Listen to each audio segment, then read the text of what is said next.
We're continuing our series called Who Am I with an episode that I'm calling You Can, aka With God You Are Strong Enough. Hey, it's Amber, wife, mother, type A child of God. Here are little things we look at everyday issues from a biblical perspective with one simple goal: to know and love God more. Thanks for listening.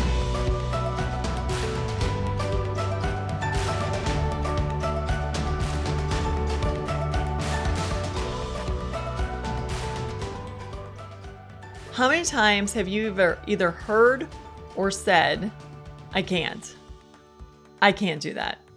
There's no way I can get that done, or I'm just not strong enough. I can't imagine trying to do that. I just can't. I wouldn't be able to do that. I've said that oodles of times. I don't know how many times that's been part of my vocabulary, but I'm going to try to stop doing that. Because as I read the Bible, I realize that most of the people God worked with felt the exact same way. So when you read the Old Testament and you see God put these people in these situations that they absolutely don't know how they're going to get to the bottom of this or see it through. And the point is, they need to rely and trust on God. Abraham was called out of his homeland to go to a foreign land, a land he had not known. And God promises him right away, see this land? It's all going to be yours. I'm going to bless you. I'm going to give you a great name. Oh, and your descendants are going to be like the sand on the seashore. If you could count the grains of sand, then you could count your descendants. If you can count the stars in the sky, then you would be able to count your descendants. And Abraham is like, wow, see, the thing is, God, I don't have any children. This is kind of a problem.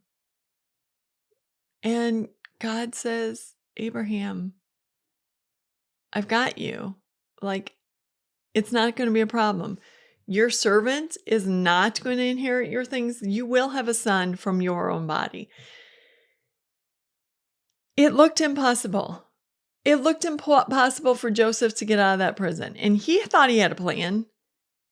I mean, if Joseph's in prison and he interprets the cupbearer's dream and the cupbearer is raised back up into Pharaoh's presence, then surely the cupbearer can use his power with Pharaoh to get Joseph out of this prison. But the cupbearer forgot and didn't say anything. And so there Joseph sat until God took him out of the prison. Look at Moses. When God came to him, Moses had run away from Egypt. He had gone to the land of Midian. He had gotten married. He was tending sheep. He was just fine. He was all happy on his little mountain by himself. And God appears in the burning bush and says, Moses, I need you to lead my people out of Egypt. And Moses is like, God, you have so got the wrong person. Like, I don't know who you think I am, but I can't talk. And, just find someone else because it's not me. God's like, yeah, I know. I created you. I know your abilities, and it's okay because I'll be with you. So you see how this works? It doesn't matter how strong you are. It's just about me being strong, and I'll be with you. I'll do all the heavy lifting. You're just the human on earth who I need to be my mouthpiece. So let's go. Moses is like, I'm not feeling it.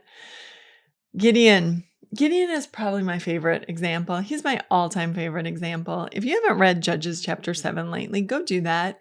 Just make a point of it, because the angel of the Lord comes to Gideon and says, greetings, mighty warrior. The Lord is with you. And Gideon says, yeah, about that.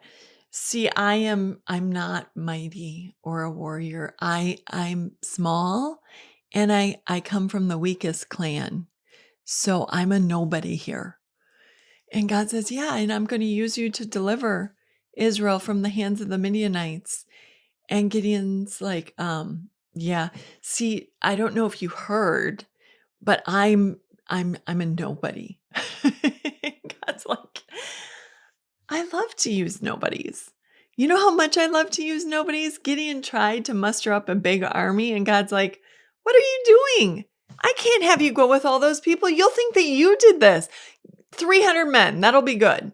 You take those 300 men with a trumpet and a jar, and let's get this done. Now, by the way, if it's not laughable enough already, it becomes hilarious when Gideon gets to this place where the Amalekites and the Midianites are in this valley, and it says they're thick as locusts.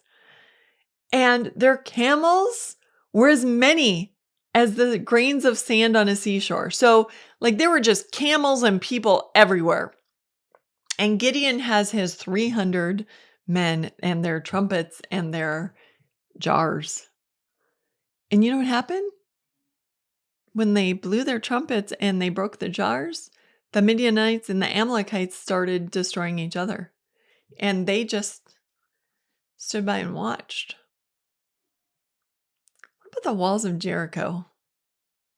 You know, God had promised Israel this land, and they got to this new land, and God didn't say, okay, now you are going to have to work extremely hard to get this land that I'm telling you about. I mean, it's going to be tough. You're going to have to chisel these walls down. He's like, no, okay, here's the plan, Joshua. So day one, you gather all the people, you march around the walls of Jericho once, and then do that 6 days. And then on the 7th day, you march around 7 times, and then blow your trumpets and shout, and the walls will come down. It wasn't because Joshua had such a great army that they were going to defeat the people of Jericho. God was going to be with them. And in the little strength that they had, he would help them to defeat the people he wanted them to defeat. All these people went before unbelievably powerful people or were in circumstances that were way beyond anything that they could handle. And yet, because God was with them, they were able to overcome. If you read Luke chapter 1, I just love Luke chapter 1. I do feel a little bit sorry for the angel Gabriel, I'm not going to lie. Because the angel Gabriel appears first to Zechariah. He was a priest. He was going in to make a offering to do the incense. And the angel Gabriel came to him and said, hey, Zechariah, good news. You know how you've been praying for a child? Well, God's answered that prayer. He's heard you from the minute you started praying, and he's going to answer it. And you're going to have a son. He's going to be filled with the Holy Spirit, and this is who he's going to be. And you should name him John, and da-da-da-da. And Zechariah's like, I mean, here's the deal. We're old. We're beyond the age of bearing children. So how exactly is this going to work? And Gabriel said, I'm Gabriel. I stand in the presence of God. As in, Zechariah, you mere mortal, who are you to question me when I see the face of God? Do you not know who God is? Do you not know what he is capable of doing? So he has that assignment, goes on his way, and 6 months later, he's sent to Mary. And he's saying, hey, greetings, you who are highly favored. Don't be afraid. I have a message for you. You are going to be with child. And this is the, Son of the Most High. And Mary's like, I mean, how can this be? Because I'm a virgin. So how is this going to happen? And Gabriel said, the Spirit will overshadow you. And nothing is impossible with God. Even Jesus, During his ministry, he had been up on the Mount of Transfiguration with Peter, James, and John. And while they were there, he just gave them a glimpse into his glory. It's not a picture that they usually saw. Usually they saw this man who embraced his humanity, and he was humble and weak and just a normal human for the most part. Every now and then, you saw his ability and his power, a little bit of who he was as the Son of God. But when they were on that Mount of Transfiguration, they suddenly saw Jesus in this magnificence and this glory in a way that they hadn't seen him before. And they come down from this mountain and they come to the other disciples, and there's like a squabble going on. And this man comes up to Jesus and says, I brought my son to be healed. He has an evil spirit in him, and your disciples couldn't heal him. But if you can do anything, and Jesus said, if anything is possible for the one who believes. Anything. Think of that. So often we just look at our own weakness. And that's where all the dreams die. That's where everything dies, right there. Just well, I'm clearly not strong enough. I can't do this. Yeah. You're right. God's people of all time have not relied on their own strength. David, when he went against the giant Goliath was over 9 feet tall. He had been a warrior since his youth. He was covered in armor. He had an armor bearer. Who was going to defeat him? The whole army of Israel was sitting on the hillside like, well, I definitely am not strong enough. And when David went out with this little slingshot and these 5 stones, he wasn't going out saying, well, look at me. I'm huge and I'm a warrior too. He was saying, you know what? I come to you in the name of the God of angel armies. It's not me. I'm tiny, but God can use me. And that's how the giant fell. We have to quit looking at the circumstances. One of my favorite quotes of all time is, don't tell God how big the storm is. Tell the storm how big your God is. Look, when Peter stepped out of that boat, he saw Jesus walking across the lake. They were all terrified. I would be too. I'm not throwing stones. I would be too if I saw this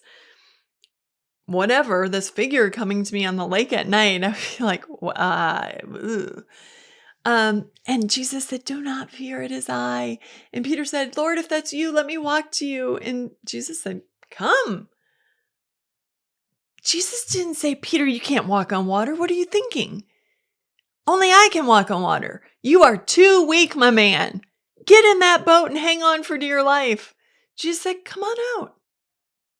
Come on out, no problem. And Peter started walking on the water until he started looking at the wind and the waves and the circumstances. And then he got bummed out and he didn't believe he could do it and he started to sink. So there are so many lessons in the Bible for us to learn about this. When the people of Israel had left Egypt, so we talked about God calling Moses to lead the people of Israel out of Egypt. The people of Egypt finally let the Israelites go. They finally said, go, leave. This is terrible. We've gone through these 10 plagues, the Passover. It's just a nightmare. Just get out of our sight. We don't want anything to do with you. And they left. And then after they left, Pharaoh started thinking, wait, now, hold on a second. I have let my entire workforce go. What was I thinking? So he starts chasing the people of Israel. So they get to the point where there's the Red Sea in front of them. And there's the people of Pharaoh's army behind them. So there's an army behind, there's a sea in front. And Moses says to the people, look, don't fear. Don't be afraid. The Lord's going to fight for you. You need to only be still. Don't worry about it. What was the people's reaction?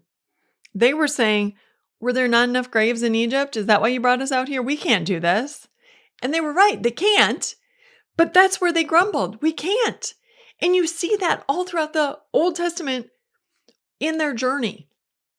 They get to a place of no water. We can't live like this. They get to a point of no food. We can't live like this. They get to the land of Canaan that God has promised them. They say, we can't. Those people are huge. We can't take the land.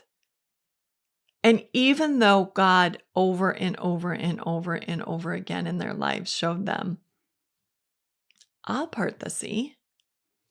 I'll give you water. I'll give you food. There came a time when their unbelief pushed God to the point of saying, okay, then you won't. You won't go into the land. That should be a lesson to us. Instead of continually saying, I can't, we need to start looking at our problems and saying, God, how are you going to work this out? I know I can't do this. So I'm going to sit back and watch you. Show me what I need to do. But I know you're big. And I can't wait to tell the story of your faithfulness and how you work through this situation. I have a friend who sent me the most amazing message the other day. And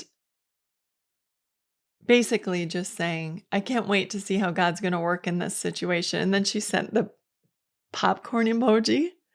Like, I'm just going to sit back and eat my popcorn and watch. It was hilarious. I loved it. I hope you have friends like that in your life that can encourage you in that way. Like, God is going to show up big time in this way, in this situation somehow, some way, which we don't know, we can't comprehend. But boy, I can't wait to see how he does it. So I'm going to give you 3 quick things to do when you are in your I can't situations instead of saying I can't. Because the whole reason for this message is to remind you and me, someone send this to me someday, to stop saying I can't and to start saying, you can, God. And with you on my side, I'm strong enough. Like, I can get through this with the Lord. No problems. So number 1, God says, call upon me, Psalm 50, verse 15. In the day of trouble, I will deliver you and you will honor me. So God says, you're in trouble? You can't? Call. I'm waiting.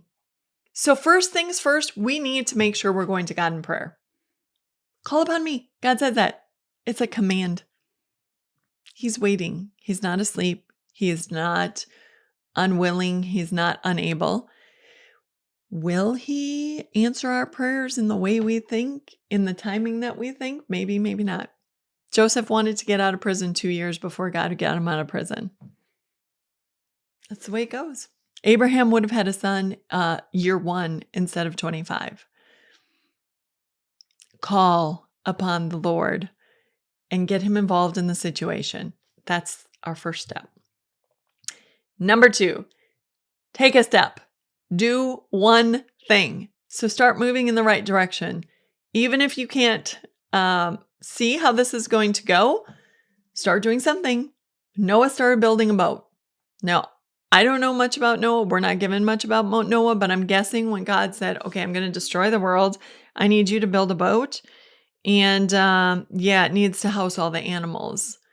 Noah might have been like, okay.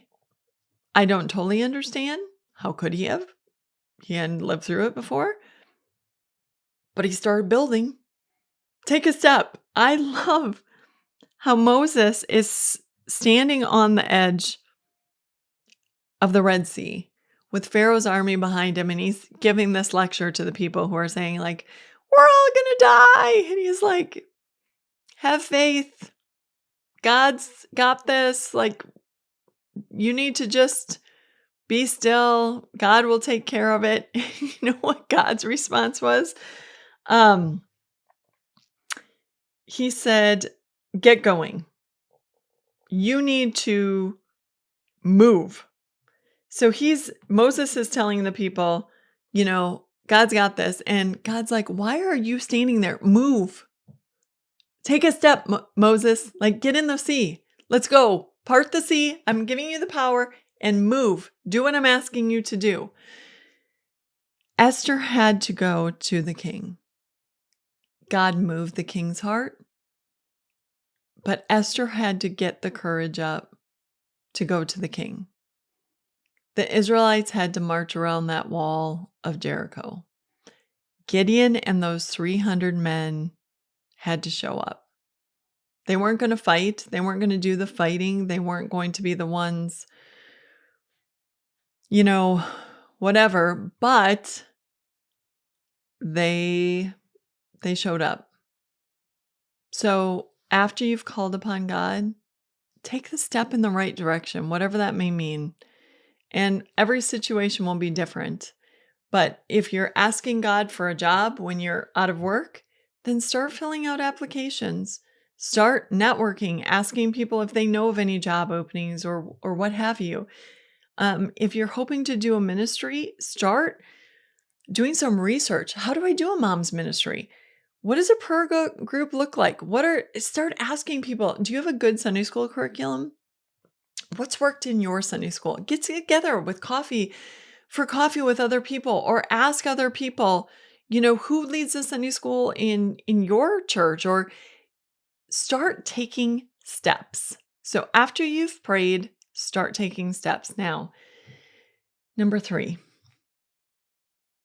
if you start getting weary in the process, just like Peter, when he stepped out of that boat and he starts seeing the circumstances, the wind and the waves, and he's starting to lose hope, you need to remember to fix your eyes on Jesus. And part of that is you remembering that, but part of that is having people around you who can help you and remind you of that. Psalm 46 verse 1 says, God is our refuge and our strength, a helper who can be found in times of trouble. When you start to get weary, and so many of these situations are wearisome, we get weary, have people who can point you back to God and say, hey, He's your refuge and strength. You're at the end of your strength. Yep, I get it. God's strength doesn't run out. So just remember that. And when you do, you'll quit saying, I can't, and you'll remember you can, because with God, you are strong enough. This has been Little Things, because in God's kingdom, the little things are the big things.